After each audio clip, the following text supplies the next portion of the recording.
audience these entities. Resort cottages, apartments and guest houses and villas. Those involving homestay arrangements that have to be licensed by us. Car rentals, the bike rentals, the water sports people, the attractions, the domestic tours, the contract carriage, craft traders, and places of interest, that need an approved letter from us, travel halls, and the various other categories that I have not indicated here, but who have to go through the JTB and or the TPDCO for licensing. The accumulative revenue that we forego for that 6-month period, which would end September of this year, would be $9.7 million. So this would give some level of reprieve and hopefully help with the cash flow situation for a number of our partners out there. I want to make the point that this 6-month moratorium will be reviewed, depending, of course, on the length of time that it takes for us to recover and to get going. We're very concerned about that.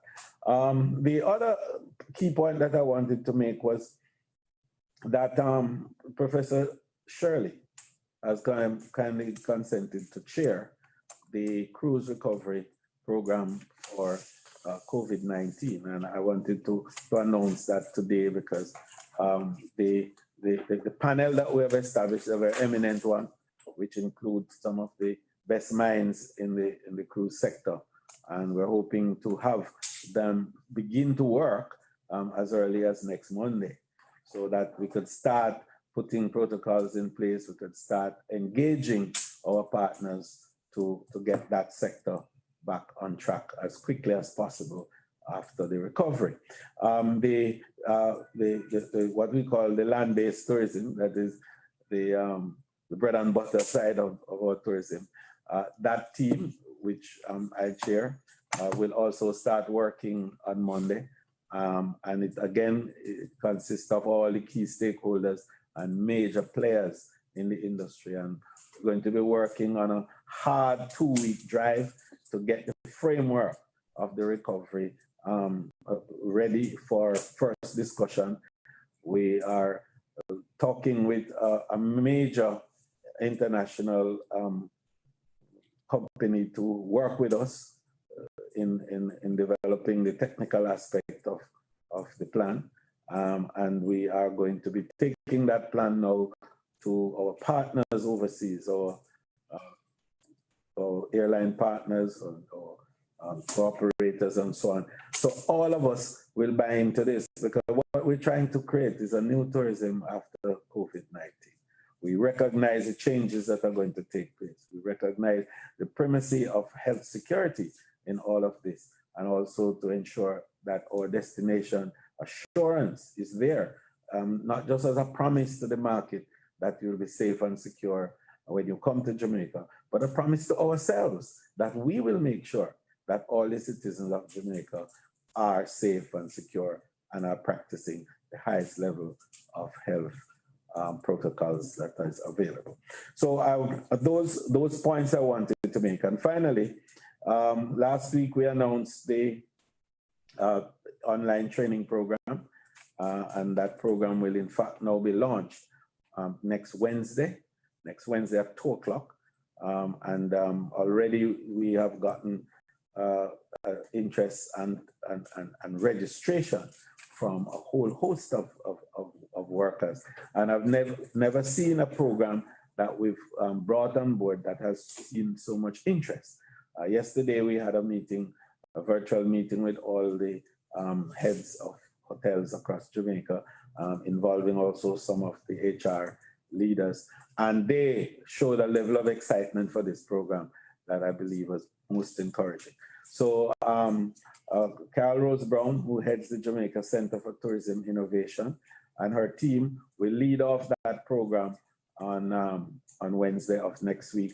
And it will cover a whole range of areas, not just training now in basic skills in the industry and the supervisory skills and so on, but we're going to be putting a big focus on health protocols. We're going to be looking at what are some of the new ways in which hoteliers are going to have to operate in terms of securing the health of the nation while also securing the health of the visitors. So this, I think, is a new dimension to the program.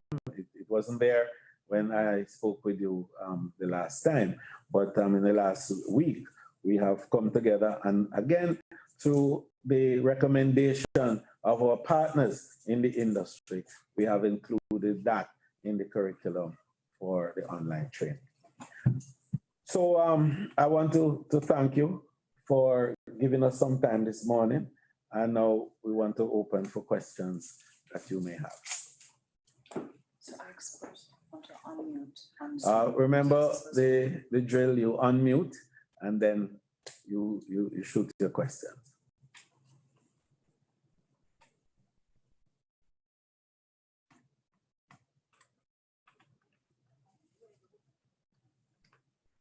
Are we?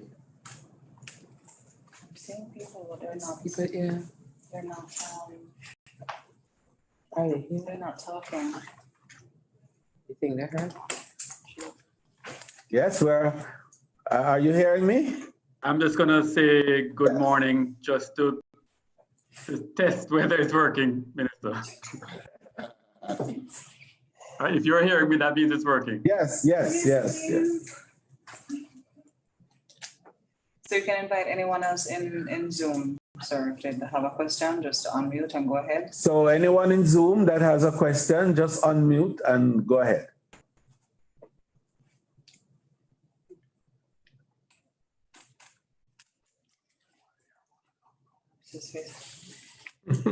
In the interim, sir, for Facebook.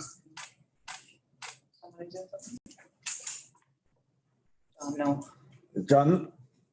No, he just simply came in the room. We have a question on Facebook. Andrea Foster is asking, how will persons be able to access the online training programs? Oh, well, I think that we are going to be putting out, starting this weekend, a clear statement in terms of how you get online, how you access the details of that.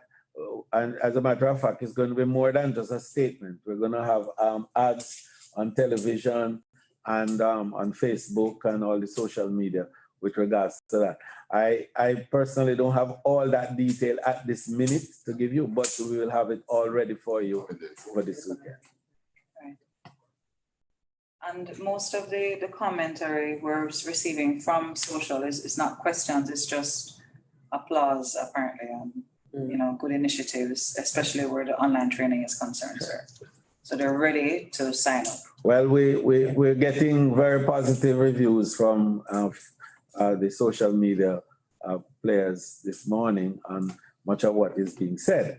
And that's good, but I'd love to hear from you any concerns that you may have, also any questions, so we can move on from this briefing pretty confident that we are all at one and we're going out there to make this thing happen and to beat this COVID-19 virus and send it back from where it came. All right, yeah, that's it. If they have no other questions, you have to run, sir. Well, if I could just say, it's not a question. It's just there could be no better time to launch something like this, whilst so many of our team members are at home, and to be able to provide the necessary skills that we require. It is normally so difficult to do in the normal working day and in the working environments.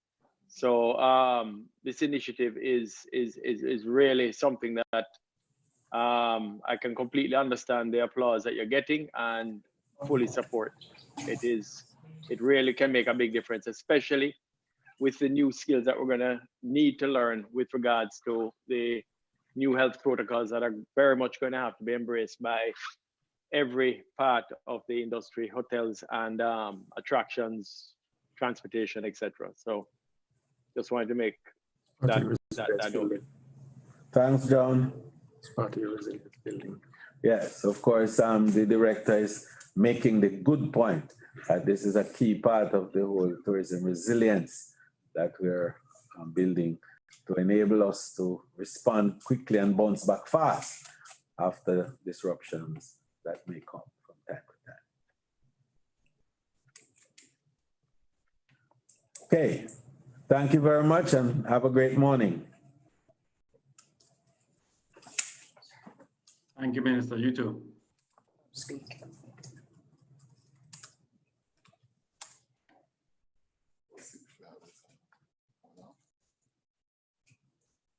Mute.